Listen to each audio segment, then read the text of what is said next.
Hello and welcome to another edition of the Under Center podcast. I'm your host for this evening, Daragh, and I am joined by Jake Woolhead and Rian Malloy. Jake, first of all, how are you, sir?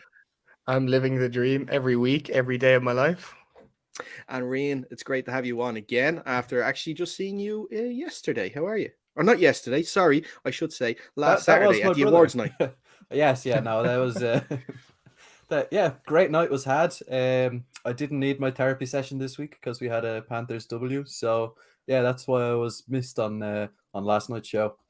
I'm assuming there was no Pirates punch like the first year I played football. Reed, do you remember that cocktail that was made?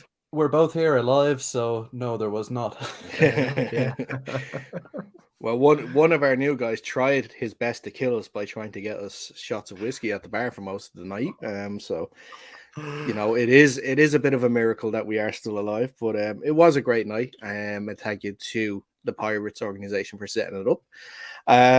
We are going to look ahead to week 8 of the 2022 NFL season, already into week 8. Two teams on bye this week, the Chiefs and the Chargers. So no Patrick Mahomes, no Justin Herbert to talk about this week. We're going to talk about, try to get through as many games as we can in our time today. And we're going to start with the Thursday night football. The Baltimore Ravens, who are 4-3, traveling to Tampa Bay to take on I guess we could officially say it now, struggling Tampa Bay Buccaneers at 3-4 after their loss against the Panthers last week. Myself, Fionn and Al talked about it on the show earlier on this week about how poor the performance is from Tampa Bay. Rian, very quickly though, it must be a nice sight to see that now your new dual-headed running back threat of Foreman and Hubbard replacing McCaffrey and PJ Walker, steadying the ship somewhat after the turbulent start to the season for the Panthers. Yeah, absolutely. And being able to run that ball for, I think it was 170 yards versus a Buccaneers team that you're not meant to be able to run the ball against, that's pretty impressive. Now, obviously, the Buccaneers defense and offense had a lot to answer for in that game. Didn't have their best game of football, but I thought Fionn was a bit like he was throwing a bit of shade there on the show yesterday. I didn't think it was all down to the Buccaneers being bad. The Panthers play good football. Yeah, and Jake, speaking of running attacks and how good the running attack was against the Buccaneers last week, they are coming up against, of course, probably the best running quarterback in the league in Lamar Jackson. And with the list of injured players that Todd Bowles listed off there, including both cornerbacks, the defense for the Buccaneers could be in for a long night on Thursday night if they can't get the offense turned around. Oh yeah, absolutely. Short week as well, and having to try run after Lamar all game, it's just going to be crazy. That Ravens run game is pretty decent as well, just in general, if you take out Lamar. So having to cover two of them, I'm not sure of the status of Vita Vea. Is he playing? Because that's going to be a big game changer for them. Vita Vea is still playing. Now, there is a chance that Akeem Hicks, their free agent signing in the offseason, might be able to make his debut as well in this game. So that will definitely help sort of shore up the attack in the middle. But if they do sort of try and stop the run, probably the threats on the outside are there, especially of course, in Mark Andrews, which I'm sure either if it'll be Devin White or Levante David maybe covering him, seeing if they can. Or if you look at the wide receiver in Bateman and Duvernay, Rian, there is still these weapons on the outside for the Ravens that they've sort of had to take a few games to warm up this year, but they are starting to definitely get more comfortable in this offense. Yeah, absolutely. And it is great that those two wide receivers, who wouldn't be the most experienced wide receivers in the league, they have that safety valve to lean on in Mark Andrews. That guy, he's just a freak. He's got the size, he's got the speed. He is a mismatch machine. Like, a linebacker can't cover him because they're not quick enough. A slot corner can't cover him because he's not big enough. So he really is a nice weapon to have there to kind of just settle the wide receivers into the game. They can get some nice, quick, easy completions on slant routes and that sort of thing. And when it comes down to it, you always have Mark Andrews to go back to. And I think the Ravens probably will utilize that strategy again in this game. And that's not even to count out their fullback. who they just rely on as well, who they put him out at slot a lot and tight end and fullback, and he seems to always be around the ball, and he runs angry. I would not be looking forward to tackling him. No, and that's it. The life of a fullback is coming back in the NFL, and I love it. Love it. The big burly fullbacks getting runs. Before we make our picks for this game, we should of course mention the Buccaneers offense, and Jake, I'll go to you with this one. They of course only managed 3 points last week against Carolina. There has been criticism about their offense sort of all season.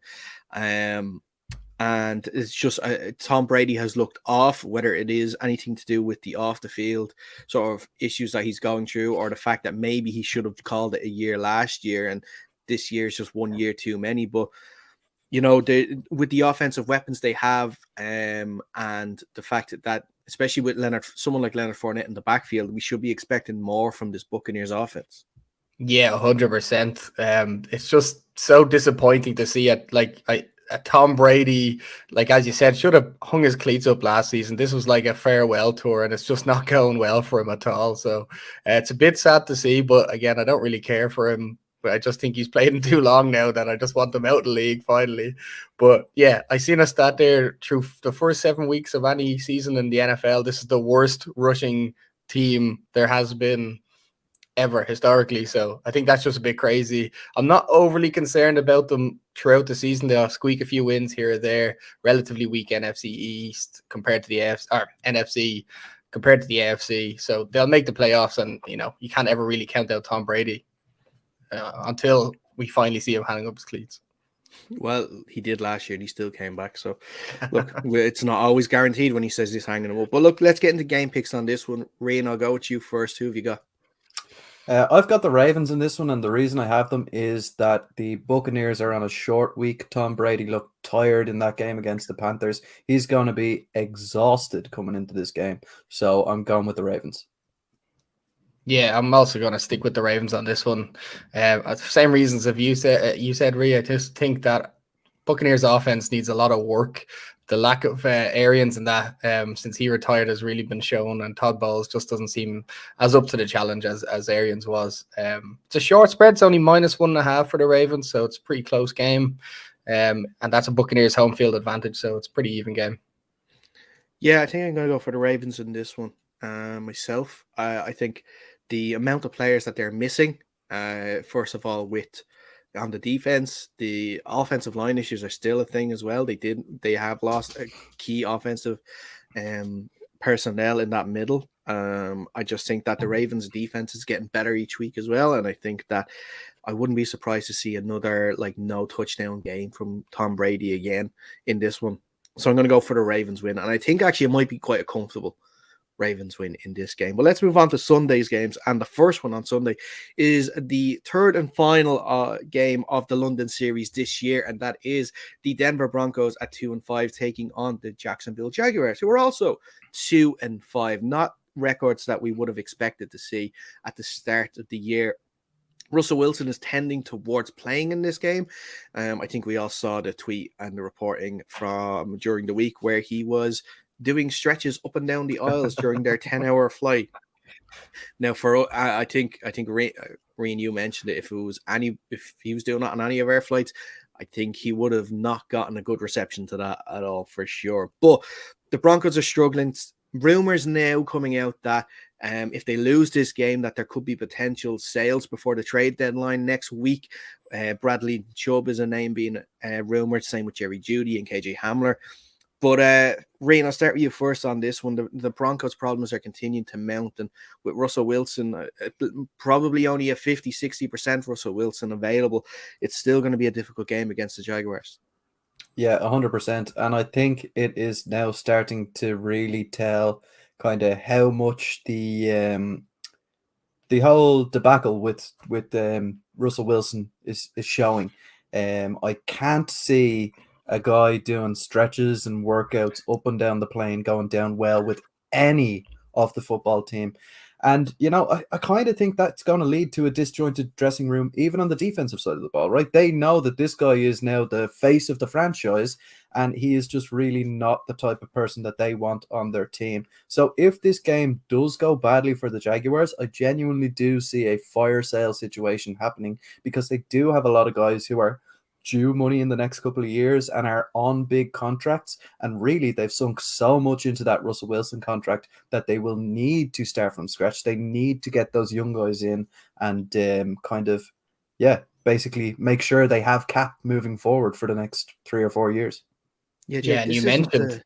Sorry, I was just going to ask you there. It isn't a great look for Russell Wilson when he came to the Broncos initially. I'm sure he was under the assumption that this was a Super Bowl ready team and he was the last piece of the puzzle. And with the struggles that they're going on, and if they do end up losing this game, the fact that the possibility of him losing some offensive weapons there because the team is deciding to just shut the door on this campaign is definitely not good news if you're a Broncos fan.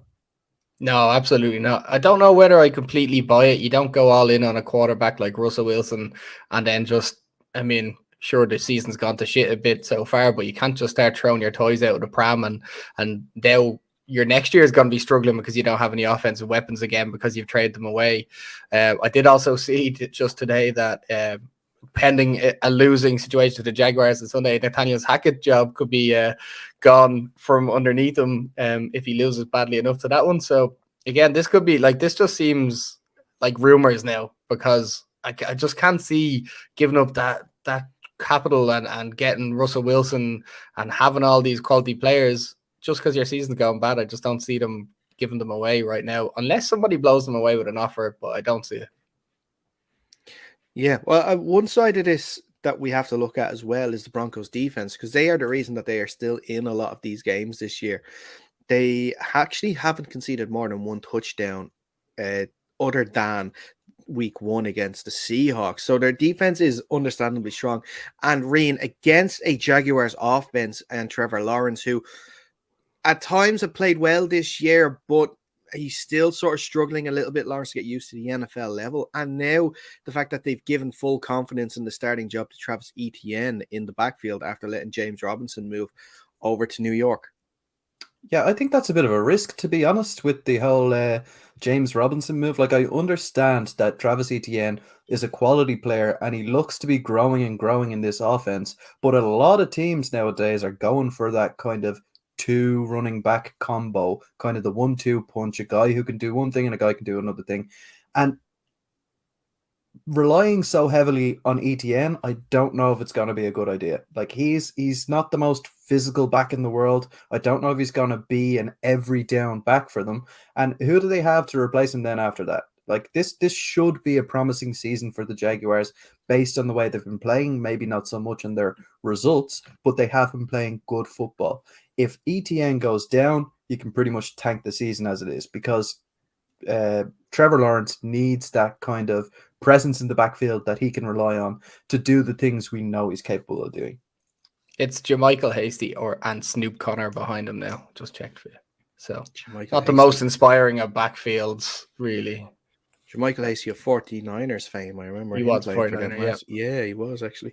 Well, let's have a go around the table and make our picks for this game. Jake, I'll start with you first. Who you got, Broncos or Jaguars? I'm going with the home team, the Jaguars. It's London, baby. They seem to do quite well in London, so I'm going to go with the Jaguars.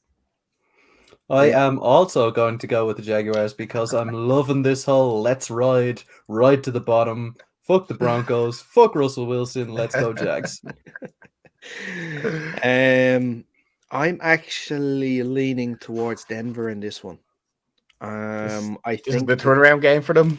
No, not a turnaround game. It's more just like a, rest stop on the road to nowhere, sort of thing. I think I think they might just get a bit of relief here. I'm not going to say it's because Russ is going to have a great game or the offense is finally going to click. I just think their defense is going to be a lot better than the Jaguars' defense. Somehow, I don't know what he's done wrong, but Melvin Gordon is not getting as many snaps of the ball, especially now that Javonte Williams has gone down. They brought in Latavius Murray. They're giving him the majority and Mike Boone as well. Mike So Boone's let's on see. IR though, isn't he? Sorry, Mike Boone's gone on to IR, isn't he? did he just go on IR? Did he? In the Right. Jets game. Okay. Well I then, still wouldn't be trusting. Millers, no, you wouldn't. No. Fumble City over there. That's the reason he's not getting that ball.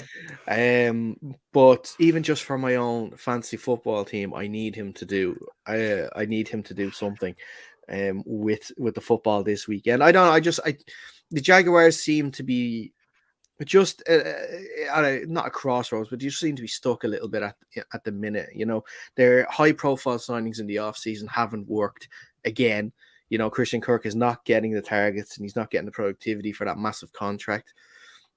The other side, I think, is K'Wan Williams was the high money cornerback who hasn't played well either this year. So I'm gonna go for a Broncos win, probably just about. Maybe a last second Brendan McManus field goal will win it. Will be enough for a what? Let's have a look at it. A 17-14 victory or something like that. You It's know, London. It's always 10-7, 10-7 Yeah. at best. 10-7 is a possibility. 3-0 could be a possibility, you know. Daragh, have you looked at the line for this game? No, what is it? Have you checked out who the favorite is? Have a guess. I'm guessing the Jaguars are the favorites. They have Jags to are the be. favorites. Yeah. By what? 3. 2.5. Yeah, you're very 2.5, close. Could be a 2.5. bookie yourself there. There we go. Well, look, I'm still amazed that the Jaguars were favorites last week against your Giants. Yeah, go You know? Giants. The 6-1 Giants, who PFF have said they have the worst roster in the league. Well, like they lose everyone. Look, listen, let's move on. We were going to talk about other games before it, but hey, we're already mentioning it. Let's talk about it. The New York Giants are traveling to Lumen Field to take on the Seattle Seahawks. The only game this weekend, by the way, featuring 2 sides above 500. Who would have thought at the start of the season that the only 2 teams in week 8 with a winning record to play each other would be the 6-1 Giants and the 4-3 Seahawks? What a fucking crazy season it's been for both of these teams so far. I'm just picturing that Paul Rudd meme where he's just like, look at us now, hey? Look at us now. Who would have thought we'd get here? Not me.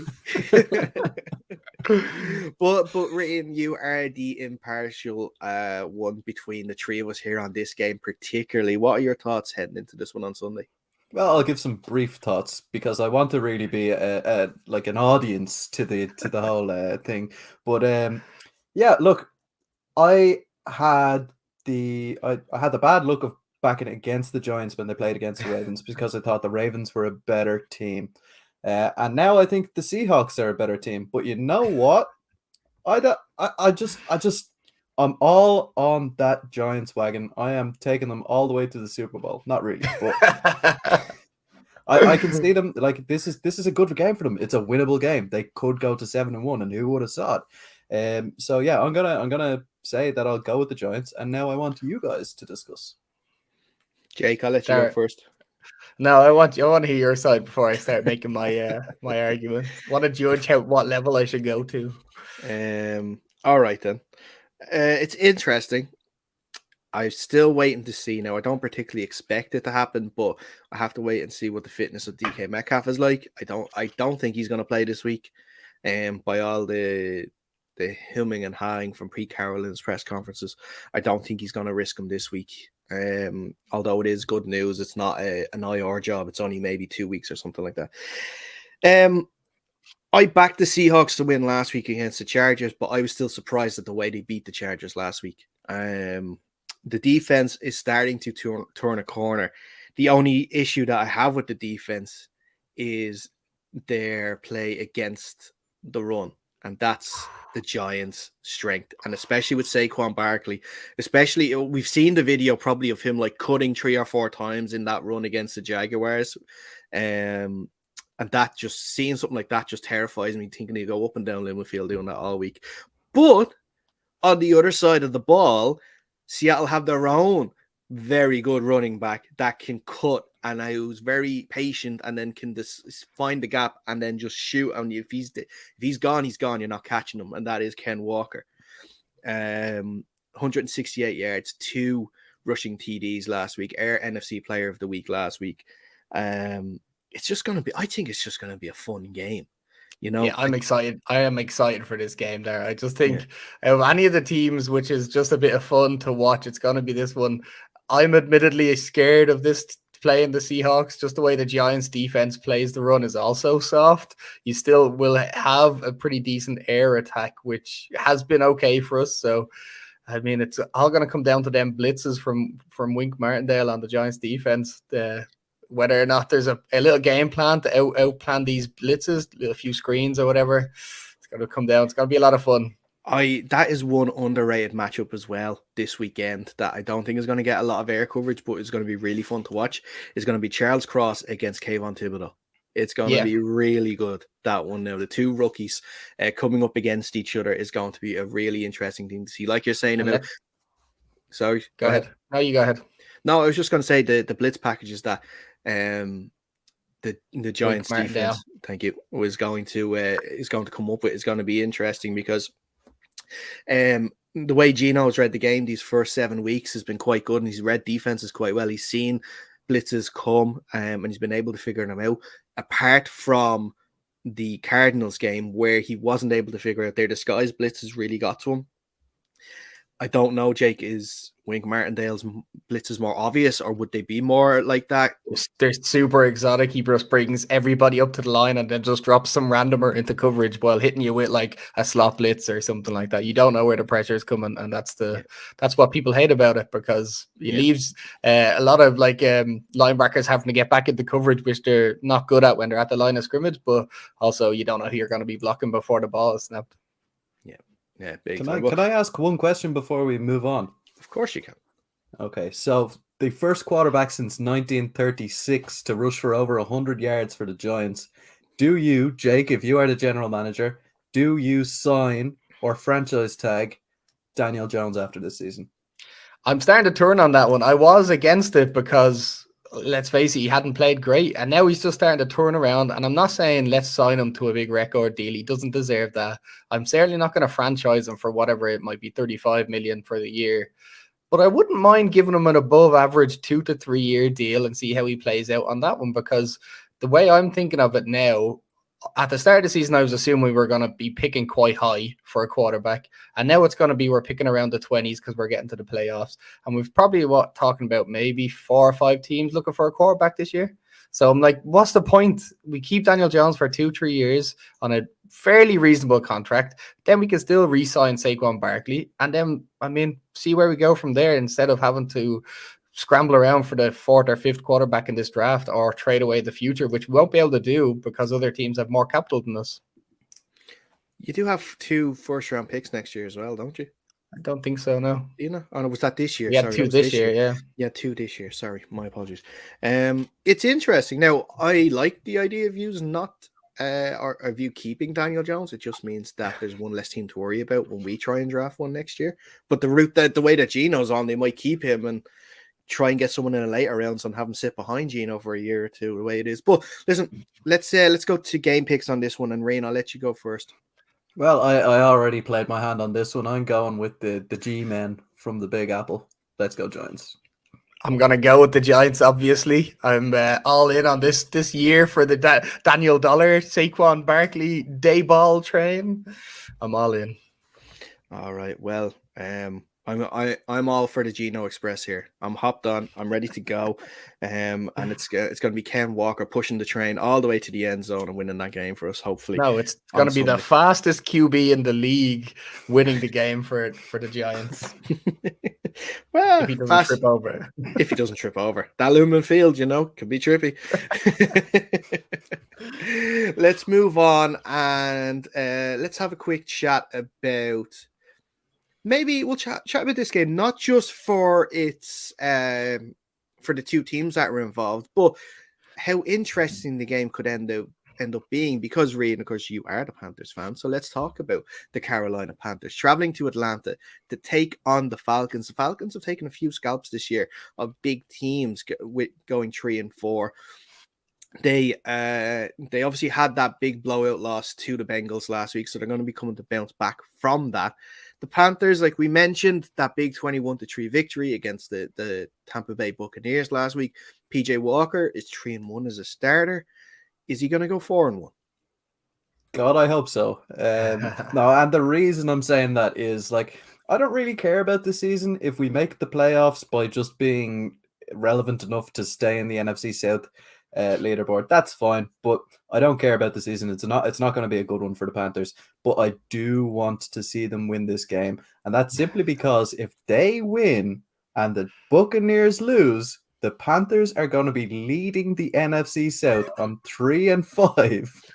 The new NFC East, is it? Yeah, exactly. It's an amazing stat. I don't know how this division has gotten so bad so quickly, because it was one of the strongest division footballs not 5 years ago. But yeah, look, I liked the way PJ Walker played in that game last week. It's funny, he did the job that Baker Mayfield was meant to come in here and do. He was meant to feed the ball to the running back, who interestingly is no longer Christian McCaffrey. So you would have thought that wouldn't have gone so well. And he was, play off the play action, feed the ball to DJ Moore, and just be that calming presence in the offense. And yeah, he did that job exceptionally well, much better than any of the 5 games that we saw under Baker Mayfield. So I think moving forward, he is the guy de facto until maybe Sam Darnold makes a name for himself. I mean, he is probably going to be available for this game, but the new head coach, Steve Wilkes, has already said that PJ Walker, it's going to be very difficult to take him out of the game if he keeps playing the way he's playing. So I have no problem with it. I think roll with him until the wheels fall off. I like PJ Walker, man. He was like an XFL quarterback and stuff, and I just like the fact that he's coming in here balling out for the Panthers. Like, I just think that's cool. Who would have thought at the start of the year, the former 1 and 2 quarterbacks of what draft, 2016 draft or whatever, are now on the same team and being benched for an XFL player? Oh, that would just make my fucking day. It's definitely a Panthers type of thing to do, though. 100%. Definitely a Panthers type of thing to do. If the Panthers do go ahead and say lose this game, Rian, for example, I know you mentioned that like you're not caring about how the rest of the season goes, but with the trade deadline coming up, could you see any more departures before Tuesday?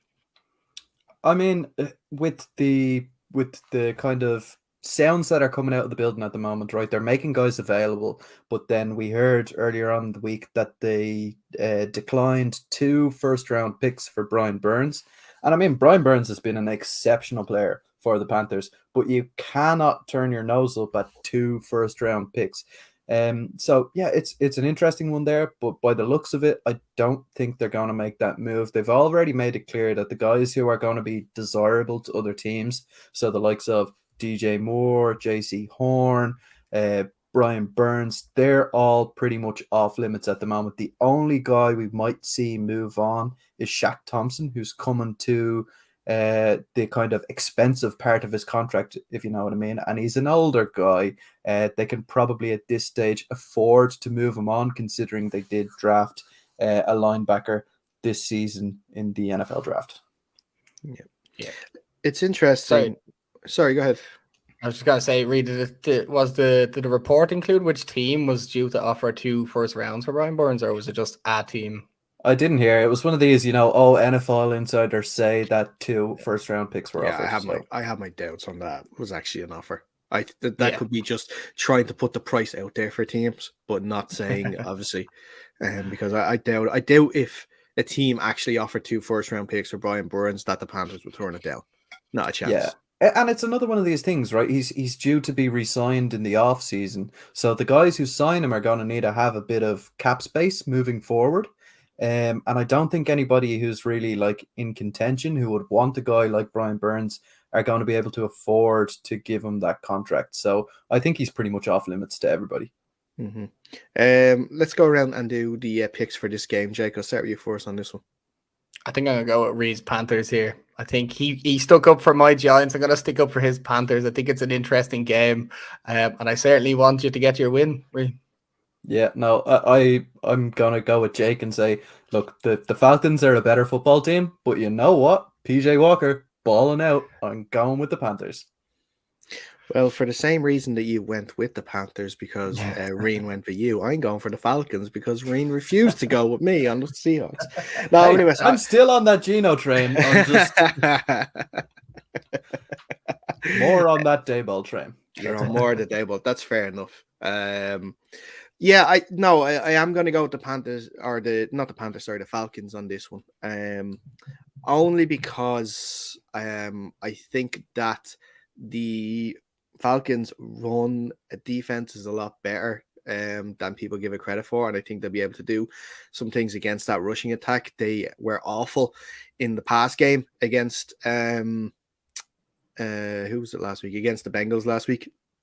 And I don't know if AJ Terrell is going to be fit for this game or not. If he is, then I would feel more comfortable backing the Falcons. But I'm just about going to back the Falcons on this game, not by much. I'm sure the spread, Jake, is probably not going to be massive in that game. So I would say a 4.5 Falcon. 4.5. I was gonna say 3. I was gonna say a field goal might win it. Started out at 8 at the start of the week, which was I just thought was 8? bizarre. Yeah, That is but I would have taken it might 8 for the Panthers in a heartbeat. 100%. Could have taken them straight up. Would have been a good price.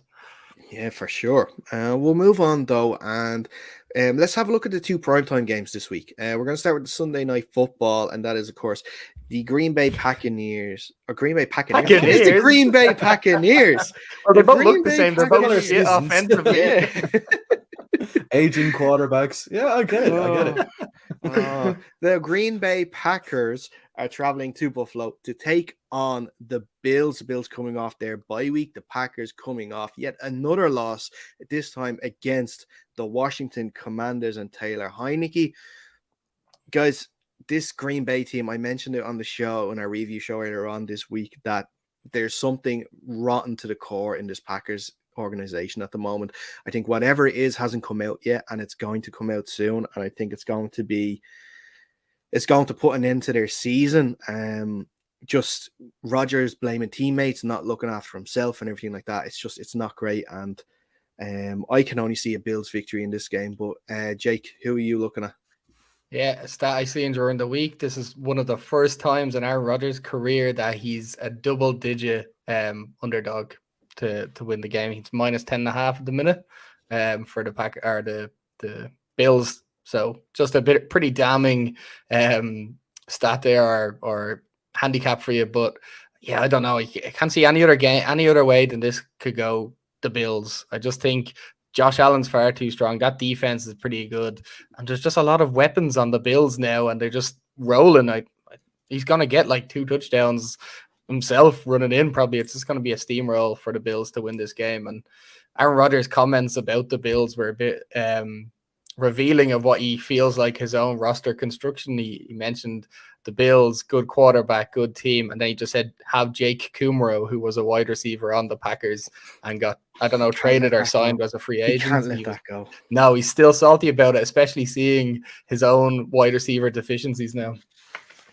Yeah, but he's always been that guy, right? He's always been everything was better when we were better. And I don't buy that bullshit. Like you need to stand up and take accountability for your own play and your own actions, because let's face it, he has been missing open targets on the field this season. The Packers desperately need a get-right game, but this is not going to be that game, right? The Bills are far too strong to even make this a question. The Bills are going to win this game. But if you look back at the last 3 fixtures that they had, historically, they probably should have been get-right games for the Packers, and they've lost all 3 of them. So, yeah, things are not right in this organization, as you said, Daragh. And I think the major problem is that guy who wears number 12. I see in the quote you were saying about the mental mistakes that some of the players are having now. It's up to double digits, and if they keep making these mistakes, then maybe other guys should get some time on the field. And a lot of people were commenting saying maybe it's time for Aaron Rodgers to account for his own mistakes and let a certain other quarterback play instead of him. That just goes to show how little faith they have in Jordan Love, right? Because this guy needs a kick up the ass. He has not been playing well. So yeah, why not throw Jordan Love in there? And that's what worries me a little bit. He's probably not that guy. No, he's definitely not. And the fact that there's still one more year left of that $50 million 2-year contract of Rodgers as well is definitely interesting to see if he will actually take that up, especially with the fact that I don't know. Well, it depends on their draft position, who they draft and who they bring in, because with the trade deadline even on Tuesday, the reports are that the Packers are making calls around to teams to see if certain wide receivers are available. So there's definitely he definitely wants more talent in there, but I liken it to another number 12, and that's the one in Tampa Bay, where he wants all these wide receivers to throw to, but he's still not throwing to them, or he's still not getting the ball to them. It could be the same thing. It could, yeah. I don't know. I think this could be bad on Sunday. The Packers defense is not playing well at all, and they can't stop anybody. Can't stop the run at all. They can't stop the run at all. They can't stop the run, but they're not even taking the ball away from wide receivers. And I don't see, like, Jair Alexander, who was lauded as one of the best cornerbacks in the league, has been awful this year. And if he's going up against Stephon Diggs, he's going to be roasted all game. And if it's not Stephon Diggs, it's going to be Gabe Davis. Not Gabe Davis. It's going to be Dawson Knox or Isaiah McKenzie. You know, or Josh Allen just running. Or Josh Allen. He could just throw the ball up in the air and catch it himself in the backfield. Yeah, you know, it's just them there mountains. It's going. I think it could be a tough game for the Packers, and I think it's going to be an easy win for the Bills. Everyone agree? Yeah, I'm in complete 100%. Agreement. I think if this game goes bad enough, this could be the turning point in Aaron Rodgers' career to say, at the end of the season, I'm done. That could be it. That could be it. His last dance was this year, and he's definitely danced it. But let's have a chat about the Monday Night Football game. It's an AFC North matchup between the Cincinnati Bengals traveling to Cleveland to take on the Browns, freshly coming off a AFC North defeat against the Ravens last week. The Browns are 2-5. Some rumors going around that Kevin Stefanski his seat could be getting a little hot at the moment. And I can tend to agree with those rumors a little bit, mostly because of the fact that you can blame the fact that quarterback hasn't come back yet, but their defense can't stop anything. They can't stop the run. They can't stop the pass. It's absolutely awful. And they are a team that rumors are going around as well, that if they do not win this game on Monday, that a few players could be available for trade on before Tuesday's deadline. But Rian, I'll go to you first on this one. Bengals, Browns, what are you thinking ahead of it? I'm thinking they could have scheduled a better match for Monday Night Football, primetime game. But look, those Browns look very bad. They have got talent all the way throughout the roster. So they are a team who could win any given week. But the way that they're playing at the moment, man, is just awful. Joe Burrow is starting to get hot. Joe Mixon needs a kick up the ass, but he is capable of going for, an 100-yard game or whatever at any given Sunday. This one it's a pretty easy one to call, if you ask me. Yeah, I'm liking the Bengals in this one. They're starting to roll. Joe Burrow looking like the old Joe Burrow that we know and love. As you mentioned, Joe Mixon is has come back into his own, and can't forget about Jamar Chase just now actually being able to catch the ball and score the touchdowns. And I don't know what changed for them, but that offense is just clicking a lot more, and I just liking the way they look. So I can't see them getting rid of Kevin Stefanski this early into the season, especially when they're expecting the other quarterback to be coming back in, I suppose it's probably 5 weeks from now, is it? Something like that. So I don't know. I just can't see the Browns winning in this game anyway. Yeah, it is a tough one. The only thing that gives me hope for the Browns in this game is the Nick Chubb. Like when you have Nick Chubb on your team, you have a chance. And their offensive line has been good enough to keep him in the game, but stupid mistakes from Jacoby Brissett are starting to become are happening all too regularly now. He started off the season quite well, mistake-free, but these silly plays and silly interceptions are starting to creep up more and more in games. And this Cincinnati defense will not take any prisoners as well. But yeah, I think it could be a decent win for the Bengals. And after the difficult start that they had this year, it'll be great for them now to get back on track with a couple of wins in a row and probably take control of that AFC North and make it back to the playoffs. But we won't get a chance to get through every game in depth now, but I will go through them very quickly here with you guys, and I want to get your quick reactions here. Quick predictions of what's going to happen. So we'll start first of all with the 49ers traveling to take on the Rams in the NFC West. I'm going to take the 49ers this one. I think Chris McCaffrey has a little extra time now to get a little extra knowledge of the playbook for the 49ers, and he didn't look too bad. I think he ended up with 66 yards or something after 4 days on the team. So I'm liking the way that team looks, looking a bit stronger. So I'm taking the 49ers. Yeah, two teams with very weird records coming into this game. Like Jake said, Chris McCaffrey looked pretty good after 2.5 days in the building. I want to see what he can do with a week and a half. I'm taking the 49ers in this one.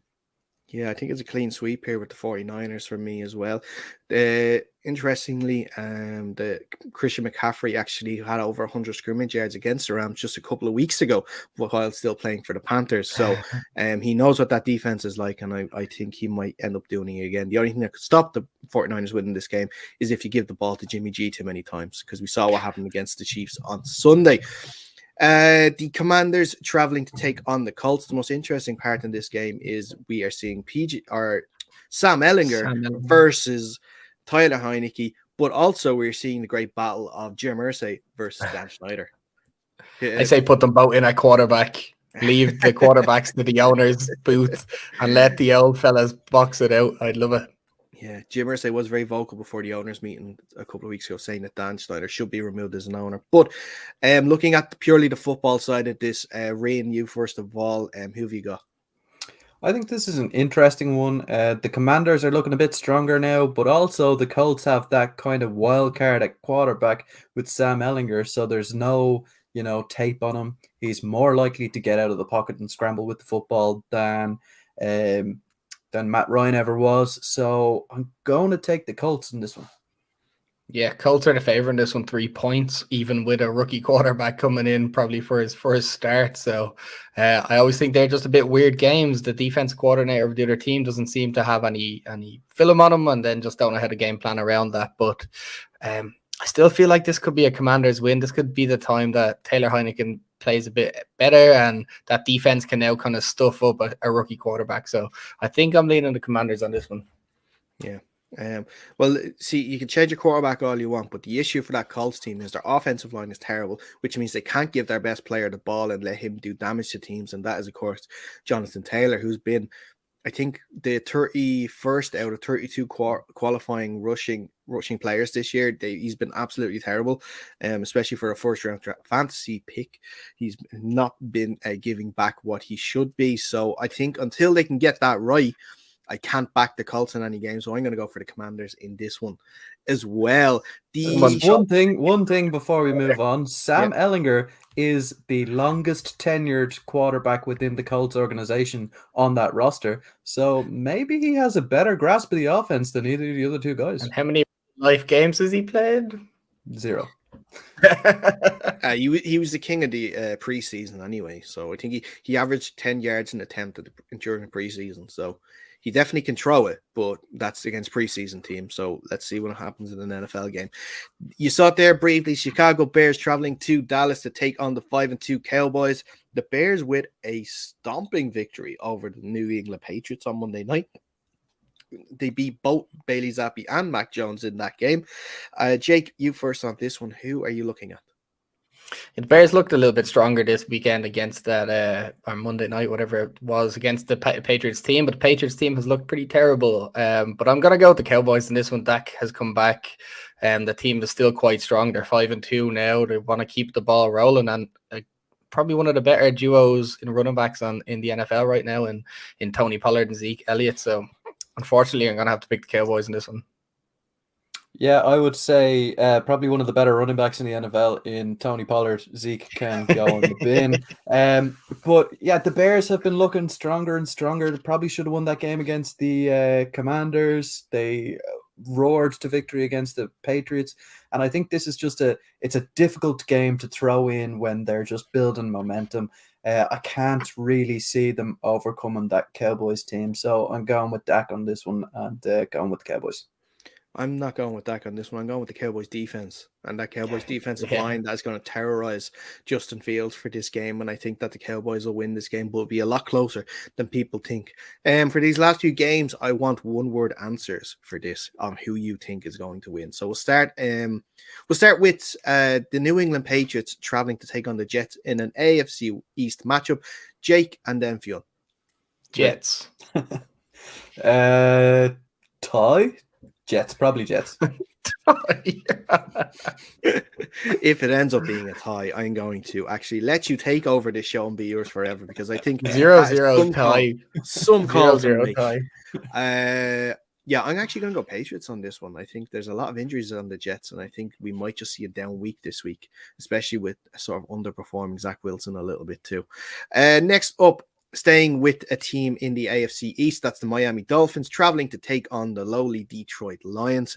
Rian, then Jake. Finns, not even a question. Dolphins, absolutely. You're not getting the rules of this one word thing, but I like the way that you're going anyway. Dolphins as well. Yeah, Dolphins as well. Lions are not a good team. And look, Dan Campbell's not getting blamed. He should be getting blamed. He's not a good coach. Moving on to the Minnesota Vikings leading the NFC North, taking on the Arizona Cardinals, coming off what's a mini bye because they played it last Thursday night. I'll go first on this one. I am actually going to go Cardinals. I'm going to go Vikings. I was going to go Cardinals, but now I'm going Vikings. Oh, all right. I see how it is. I know you have points to catch up on the predictions league, but you just don't have to go against everything I say. Moving on, the Raiders traveling to New Orleans to take on the Saints. Who have you got? Jake first on this one. I'm going to go Raiders. Andy Dalton looking pretty decent for the Saints, but I'm still going to stick with the Raiders. Yeah, I'm going to concur with that. The Raiders are going to win this football game. Yeah, Saints aren't a good team. Doesn't matter who you put in a quarterback. They're just not a good team. So I'm going to go with the Raiders too. Derek Carr is not a great quarterback, but he is better than the other two on the New Orleans side of things. 2 games left. First of all, the Steelers taking on the 6-0 Eagles. Is this the game that the Eagles finally get their first defeat of the season? I think I can already see how Jake is going to go on this one, but I'll make you wait until you actually say it, because I'm going to go with Rian first on this. No. Is the answer. Who's going to win? No, the Eagles. The Eagles. Yeah, it's got to be the Eagles. 6-0. The Steelers look shit, so it has to be the Eagles, unfortunately. Yeah, everyone's being nice to Kenny Pickett, but he has struggled. 7 interceptions. 7 interceptions. 7 interceptions. And that last one against Miami, where he could have easily just ran and got the first down and continued it on, he threw it, underthrew, and it was a very bad underthrow as well. So yeah, I'm going to go with the Eagles to go 7-0 on this game as well. Then finally, our final game to look at this week is the AFC South matchup between the Titans and the Texans. I know the Texans are my sleeper team this year, but when I say sleeper, I didn't mean for them to be actually asleep during games. I meant them to actually surprise things, but they've been asleep. And I think they're going to continue to be asleep in this game, because I can't see the Titans not winning this game, and I can't see Derrick Henry not running for a bunch of yards in this game. So Titans. Jake first. Or next. Yeah, sticking with you at the Titans. Texans are sleeping at the wheel. Interestingly enough, it's a 2-point difference. The Titans are only favored by 2. Yeah, I want to say tie again, because these two teams are just so dull. But I think the Titans are too good for the Texans. So excellent. Excellent stuff, lads. Thank you very much for that. And that is where we end this show. But before we go, I have to mention that this show today has been brought to you in partnership with Locker. Locker is a new sports app that centralizes premium sports content and puts the power in the hands of fans to personalize their world of sport, including a wide range of premium NFL sources that can be tailored to your fan experience. Download the app for free in the Irish and UK App Store or iOS Play Store today. Lads, as always, thank you so much for coming on. Thanks, Daragh. And we'll be back again next week, looking back at week 8 and pointing and laughing at each other for getting our predictions so wrong. But until then, enjoy the games this weekend. And also remember, one last thing before we go, the clocks go back So 6 p.m. kickoffs in Ireland are no longer. It's 5 p.m. kickoffs and 8 p.m. for the late games. So make sure you get that right. You don't want to miss a first quarter of the games because you didn't. I absolutely did not know that, so I would have certainly missed the first hour of football on Sunday. Well, look, as long as I can inform one person, I am happy with that. But look, that is where we're going to end this edition of the show. Until next time, stay safe, and we'll see you soon.